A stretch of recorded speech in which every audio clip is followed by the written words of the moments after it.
ശരി, നമുക്കിനി അൻവറിന്റെ പ്രതികരണമാണ് കാണേണ്ടത്. അസോസിയേറ്റ് മെമ്പറാക്കിയതിനു ശേഷം വലിയ സന്തോഷം പങ്കുവെച്ച് അദ്ദേഹം മീഡിയ വണിനോട് പ്രതികരിച്ചിട്ടുണ്ട്.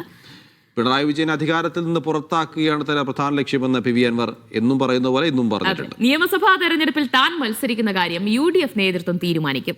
UDF ആവശ്യപ്പെട്ടാൽ 140 മണ്ഡലങ്ങളിൽ എവിടെ മത്സരിക്കാനും തയ്യാറാണെന്നുള്ള പതിവ് പല്ലവി അദ്ദേഹം ആവർത്തിക്കുകയും ചെയ്തിട്ടുണ്ട്. വെള്ളാപ്പള്ളി നടേശനെ കൊണ്ട് വർഗീയത പറയിപ്പിക്കുകയാണ് പിണറായി എന്നും തദ്ദേശ തെരഞ്ഞെടുപ്പിലെ UDFന്റെ ചരിത്ര വിജയത്തിൽ വെള്ളാപ്പള്ളിയോട് UDF നേതൃത്വം നന്ദി പറയണമെന്നും പി.വി. അൻവർ പറഞ്ഞു. തവനൂരാണോ ബേപ്പൂരാണോ മത്സരം? ഇല്ല, അത് 140 മണ്ഡലത്തിൽ മത്സരിക്കണോ വേണ്ടെന്നൊക്കെ UDF ലീഡർഷിപ്പല്ലേ പറയേണ്ടത്. അല്ല നമ്മളൊരു ക്യാമ്പയിനറായി നിന്നാൽ മതി എന്ന് പറഞ്ഞാൽ അങ്ങനെ നോക്കും. അല്ല, മത്സരം ഇപ്പോൾ 140 മണ്ഡലങ്ങളിൽ എവിടെയാണോ UDF ലീഡർഷിപ്പ് അങ്ങനെ ഒരു ആവശ്യം പറഞ്ഞാൽ എവിടെ മത്സരിക്കാൻ ഞാൻ തയ്യാറാണ്.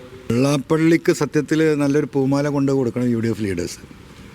ഈ തെരഞ്ഞെടുപ്പിനെ ഈ അവസ്ഥയിലേക്ക് എത്തിച്ചതിൻ്റെ ആ സൗകര്യം കേരളത്തിലെ പൊതുസമൂഹത്തിന് ഉണ്ടാക്കി കൊടുത്തതിൻ്റെ പ്രധാന കാരണക്കാരൻ അദ്ദേഹം തന്നെയാണ്.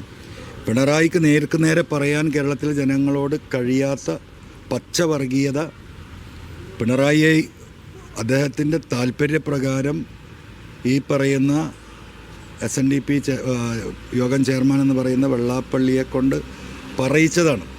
അതൊരിക്കലും ഒരാളും അതൊരു വെള്ളാപ്പള്ളിയുടെ നാവായിട്ടോ വാക്കായിട്ടോ അത് കേരളത്തിലെ പൊതുസമൂഹം അത് കാണുന്നില്ല.